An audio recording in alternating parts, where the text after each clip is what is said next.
Bienvenidos un día más a Tradición Viva Televisión. Hoy empezamos una serie de programas con el que tenemos el honor de contar con Javier Barricoa, que afortunadamente, al ser conocido de todos nuestros espectadores, creo que huelgan todas las presentaciones.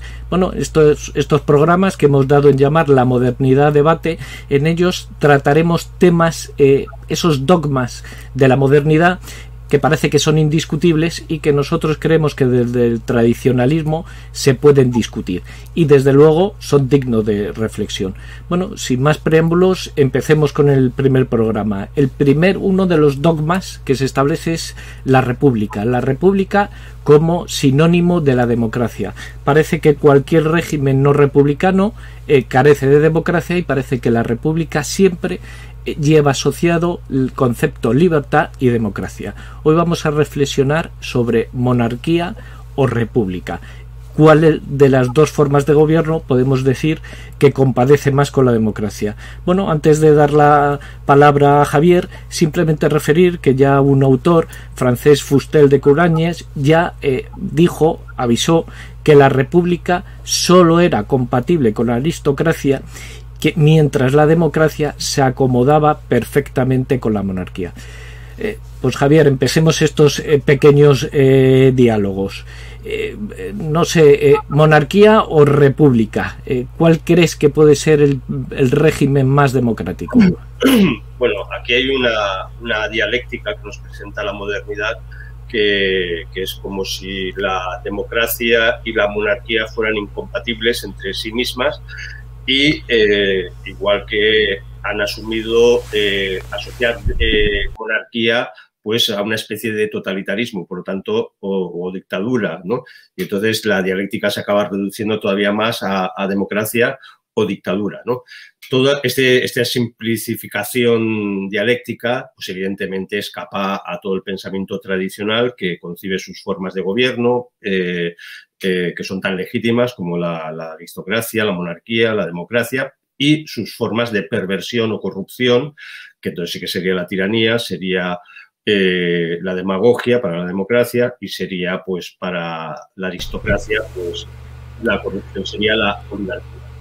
Bien, dejando de lado esto, hay autores como Sardina, que tradicionalista brasileño, que ha planteado la idea de que no son tan incompatibles. Y entonces en Cruanyes, precisamente, que tú has citado, propone que hay una asociación, es un juego semántico pero muy interesante, que hay una asociación entre república y aristocracia. Aristocracia casi entendida como oligarquía, ya que toda forma republicana, en la historia, y pone como ejemplo Roma, pues, y incluso Grecia, pues las formas de república acaban siendo formas aristocrático-oligárquicas, ¿no? En Grecia es clarísimo, porque en la democracia votaba una oligarquía de ciudadanos muy exclusiva, muy pocos ciudadanos podían llegar a votar, y a eso se le llamaba democracia, y en el fondo pues era claramente una aristocracia. Y no podemos olvidar que la República romana tumba la vieja realeza, aunque después se convierte en imperio, y es algo parecido en analogía a la Revolución Francesa. Entonces, ¿con esto qué quiere decir? Que la República, según como la entendamos, si la entendemos como res pública, esto ya lo decía Mogas, como res pública, como asunto de lo público, es aceptable, y en ese sentido podríamos decir que también la podríamos asociar la palabra a democracia, y tiene sentido en la monarquía. Me explico, ¿no? La monarquía puede ser el más democrático, aunque parezca paradójico, de los sistemas, porque permite que el poder no quede centralizado en una oligarquía. O los estados modernos, que casi todos se configuran como formas republicanas, acaban siendo estructuras burocrático-oligárquicas.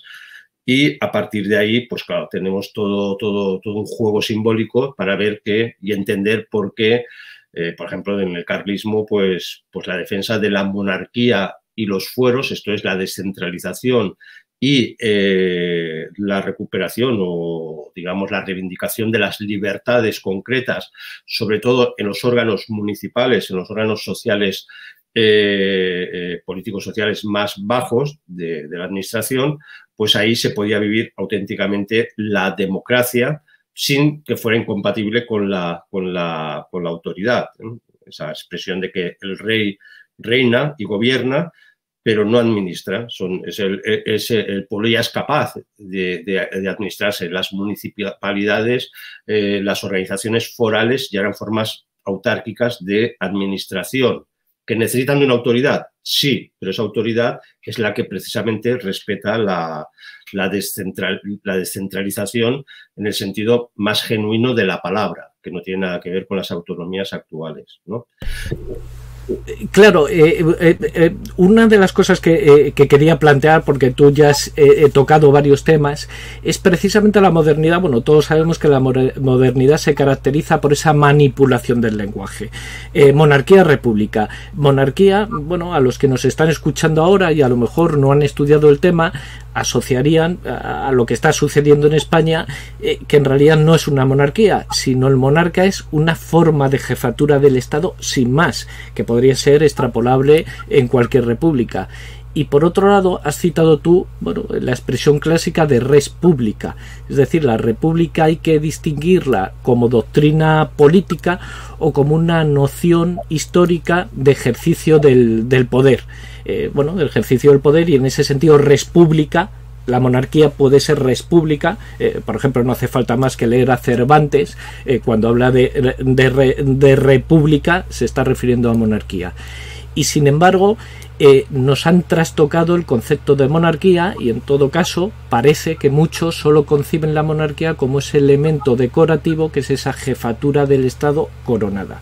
Bien, dicho todo esto, claro, estamos hablando del concepto democrático de la monarquía, del control del poder que hace la monarquía. Lo que los autores clásicos hablaban de una monarquía limitada en el poder.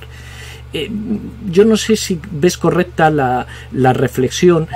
Mucho de ese carácter democrático de la monarquía consiste en controlar, sopesar los diferentes poderes, la aristocracia por un lado y el pueblo, pero hay un elemento fundamental en la monarquía que carece en todas las repúblicas, que es el concepto de familia, de dinastía. La monarquía como primera familia del Estado. ¿Puede estar ahí la clave de ese concepto democrático? Y entendemos democracia como ese poder del pueblo. ¿Puede estar ahí en el concepto de dinastía y de familia, donde residencia principalmente el concepto de libertades en la monarquía? Sí, bueno, el concepto lo podemos abordar desde muchísimos sitios y desde muchos planteamientos, pero es muy original esta propuesta, porque un autor que dijo que cuando le cortaron la cabeza a Luis XVI, en el fondo cortaron la cabeza a todos los padres de Francia, ¿no? Eliminaron la idea de paternidad. Entonces, como bien dice San Pablo, no hay paternidad que no venga de Dios, igual que no hay autoridad que no venga de Dios. Y entonces esa relación sanguínea, que es la familia, es una de las bases de lo que llamaríamos la comunidad política, también junto a la sociabilidad natural que configura la comunidad, y luego pues los intereses legítimos que conformarían esos cuerpos sociales, como fueron en su tiempo los gremios o las asociaciones corporativas en el orden del trabajo, para que las verdaderas libertades no se convirtieran en esclavitud del liberalismo, ¿no? Entonces, la idea de monarquía como referente de autoridad, y autoridad real, no es autoridad falsa, simbólica, de mero sancionador de leyes ya legisladas y aprobadas por otros poderes, sino que es en la monarquía constitucional o república coronada, como has dicho, pues esa monarquía, digamos, es el sustento, en el fondo, el referente para que también pueda funcionar la autoridad natural de los padres, sin los cuales, sobre la familia, sin los cuales no podría haber comunidad política, porque toda comunidad política, y empezando por los municipios, y ha sido definido así por los pensadores tradicionalistas siempre, el municipio no deja de ser un conjunto de familias, no es un conjunto de individuos, ¿no? Y entonces lo que hace la relación sanguínea es establecer no solamente el parentesco, sino que a través del parentesco se establece la jerarquía natural social y la diversidad sin la cual la sociedad no puede funcionar. Por eso, esto históricamente, igual en otro orden de cosas, lo vemos muy claramente. Como siempre en la historia de España, la monarquía buscaba en los pueblos a los cuales había concedido sus fueros, sus libertades, en esas comunidades, el contrapeso a esa aristocracia que muchas veces tendía a querer imponerse sobre la autoridad natural del rey, ¿no? Entonces, incluso en guerras civiles, en Cataluña se ve muy claro cómo la vieja nobleza, digamos, se enfrentaba al rey y el rey buscaba sus apoyos en los municipios que tenían libertades, ¿no? Y así es como entenderíamos esos juegos de poder que luego cuando llegan a la modernidad es curioso cómo se trasluce esa aristocracia, no en el sentido más genuino, aristotélico de la palabra, sino esa aristocracia digamos, de un poder que quiere aspirar a más de lo que quiere ser, con el tiempo se transforma en el fondo en la burguesía, que es la que constituye la falsa democracia de los partidos políticos, donde los propios partidos políticos se convierten en las nuevas formas de oligarquía, ¿no? Y nuevas formas de poder. Sí, claro, los partidos políticos como la oligarquía, desde luego esa es la situación de estas repúblicas parlamentarias, por ir introduciendo algún concepto más, que vivimos actualmente. Pero no sé, claro, las reflexiones, si nos situamos a partir del siglo XVIII y ya avanzado el siglo XIX y nos situamos en el nacimiento de todas estas repúblicas parlamentarias que van derrocando a los reyes, sí es verdad que observamos que evidentemente no vienen de la nada.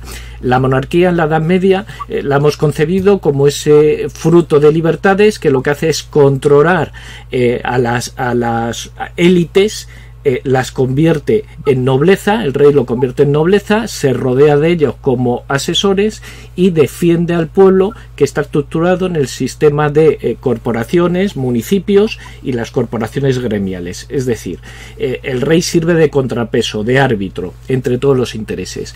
Pero nos situamos en el siglo XVII y empieza las repúblicas parlamentarias. Bien, en medio considero yo que hay un camino muy importante. En medio está la monarquía absoluta, que a fin de cuentas es el rey, se olvida de ese concepto medieval del poder, de ese ejercicio del poder para el pueblo, y se convierte él solo en fuente de ley.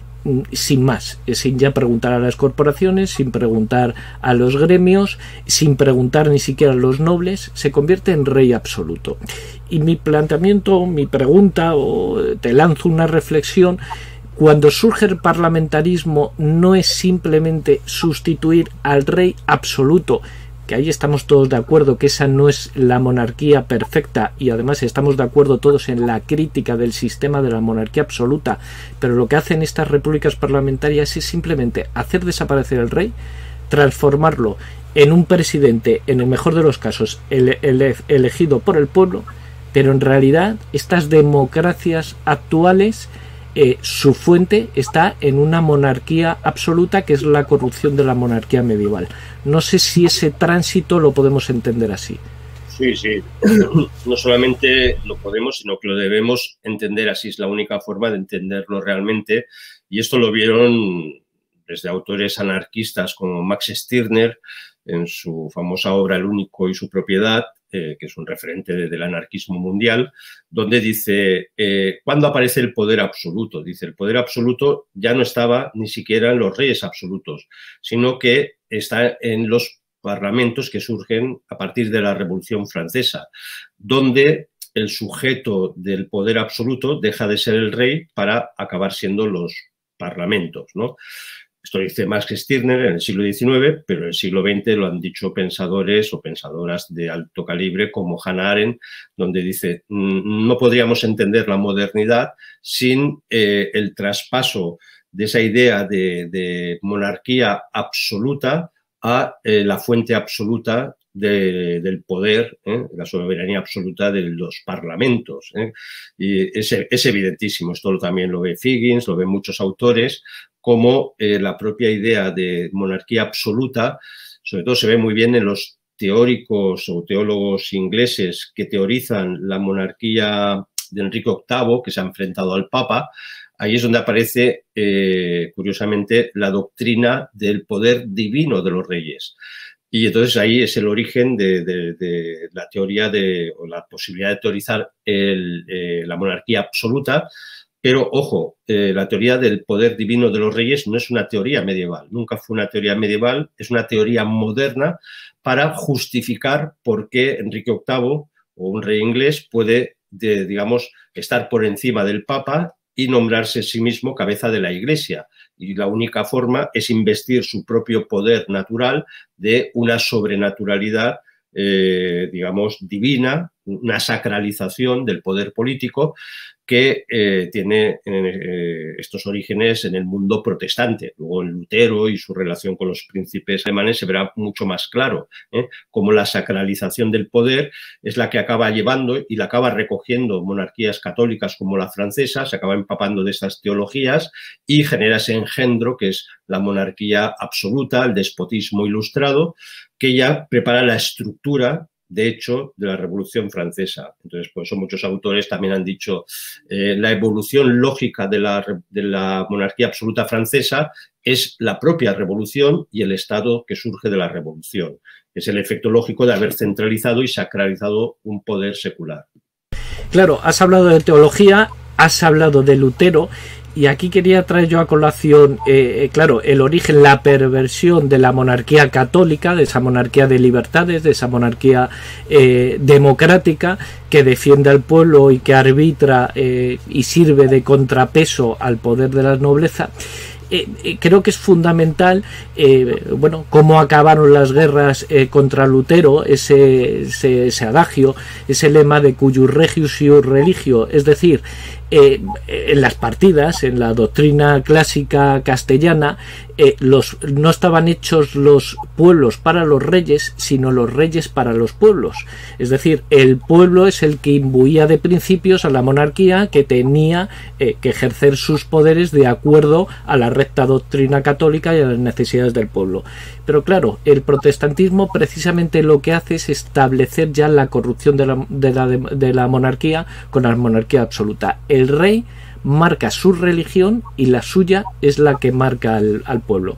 Bueno, a lo mejor a los que no estén muy acostumbrados a estudiar estos temas le podrá parecer raro que metamos la teología en temas políticos, pero bueno, nuestro gran Donoso Cortés creo que acertaba cuando decía que detrás de todo gran problema político hay un problema completamente teológico. Esa es la realidad. Claro, hemos hablado antes de que el monarca lo que hace es ejercita el poder de acuerdo al pueblo. Para ir terminando un poco este pequeño programa sobre monarquía y república, quería traer yo a colación un poco el tema, o cuando los carlistas gritaban fueros y rey. Claro, parece aparentemente desde la modernidad que son antitéticos. El fuero parece que es el derecho del pueblo, el rey, como nos han vendido monarquía igual a monarquía absoluta, parece que es todo lo contrario al derecho del pueblo. Sin embargo, claro, hay dos, creo que en ese fueros y rey se resumía toda la esencia de la monarquía, es decir, que un rey, lo has comentado tú, gobierna pero no administra, y por otro lado se produce un doblez en esa expresión. El rey concentra el poder, lo detenta, lo concentra, pero la monarquía está descentralizada, es decir, la importancia de los gremios, la importancia de las corporaciones, la importancia del fuero y los derechos civiles. Bueno, en esa descentralización de la monarquía, del poder de la monarquía, está o reside precisamente ese carácter que podríamos entender como democrático de la monarquía. Sí, es evidente. Hemos de distinguir que el demos, en sentido griego, es un pueblo organizado. lo que la gente entiende por democracia es una ocloscracia, que sería precisamente una muchedumbre, el poder de la muchedumbre. Y entonces, cuando se habla de fueros, en un sentido muy extenso, pues estamos hablando de de aquellas soberanías sociales que van constituyendo, digamos, ese freno y limitación a la soberanía y autoridad suprema del rey, pero no por ser la suprema es precisamente absoluta, sino que está limitada por un orden natural, por un orden divino y por unas soberanías sociales. Y en ese sentido sí que podemos hablar de descentralización del poder, porque en las repúblicas, igual que ya lo intuyó Michels con los partidos políticos, la estructura orgánica, natural y diversa de las sociedades y sus soberanías queda sustituida por una burocracia, por el poder de la burocracia en cuanto que una estructura jerarquizada. Por eso hoy cuando se habla de descentralización se habla falsamente, porque se habla en el sentido de construir nuevas burocracias o distintas burocracias centralizadas. Lo que llamamos descentralización es crear centros de poder, centralizaciones de poder diversificadas, pero esto no es descentralización. La descentralización solo se entiende desde el principio de subsidiariedad, donde las soberanías sociales se van respetando jerárquica y armónicamente una a otra, y esto no lleva a la anarquía precisamente porque la monarquía tiene esa autoridad moral que es la capaz de que nunca lo que llamamos descentralización en el buen sentido de la palabra lleve a la anarquía, digamos, allá esa armonía de pueblo. Más que de pueblo, de pueblos, porque cuando el lenguaje pueblo no está mal utilizado. Cuando se convocan los estados para que darán lugar a la Revolución Francesa, no se habla del pueblo de Francia, se habla de los pueblos y, curiosamente, para entender esta idea de la falsa monarquía en sentido absoluto o Estado absoluto moderno, hemos de pensar que en Francia había 18 parlamentos regionales antes de la Revolución Francesa, y cuando se habla y se instituye el Parlamento Nacional, el Parlamento Único, parece que eso es el triunfo de la democracia, que el pueblo por fin tiene un lugar de representación. Pero el Parlamento Nacional era para eliminar los 18 parlamentos regionales que ya existían en Francia. Sí, bueno, aquí es el debate, y con esto concluimos, el eterno debate entre unidad y libertad. Bueno, la monarquía tradicional, con sus raíces sobre todo en la Edad Media, pero bueno, la monarquía tradicional siempre sacrificó la unidad a favor de la libertad. De ahí diferentes fueros, diferentes regímenes penales, incluso fiscales, diferentes leyes, y sin embargo, si observamos que las actuales repúblicas, vamos a entenderlo como repúblicas parlamentarias, lo que han sacrificado es la libertad a favor de la unidad que hoy incluso se manifiesta ya en esos conceptos, no solo igualitarismo, sino en el globalismo.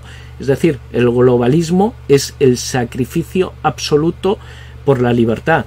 Entiendo yo que no sé si entenderás igual, que realmente la monarquía tradicional es la única que puede estar llamada a ese respeto o a esa salvaguarda de la libertad real y verdadera. Sí, yo creo que de palabras hay que precisarlo. Unidad y libertad nunca son incompatibles, porque la verdadera unidad, ya lo dice Santo Tomás, presupone la diversidad. Por lo tanto, el mismo hecho de la verdadera monarquía presupone la diversidad. Y en cambio lo que nos ofrece la modernidad y la posmodernidad con la globalización es uniformidad, en vez de unidad, uniformidad, y en vez de libertad, liberalismo, entendido como no una libertad para el bien, sino como una autodeterminación soberbia del individuo, ¿no? Bueno, yo creo que por hoy enlazaremos en el vídeo, todos los videntes podrán ver diferentes enlaces a artículos publicados en diferentes medios, en el blog de Javier, en Tradición Viva, incluso alguna recomendación de libros o vídeos, para completar. Evidentemente en 20-25 minutos, que es lo que nos ha ocupado este debate, no se puede hablar de república, monarquía con la suficiente profundidad. Entonces emplazo a nuestros lectores para que debajo del vídeo puedan pinchar todos los diferentes enlaces, y también les emplazo al próximo programa, donde trataremos el mal menor y el bien posible. Muchísimas gracias, Javier, por tu intervención. Muchísimas gracias, Juan Carlos.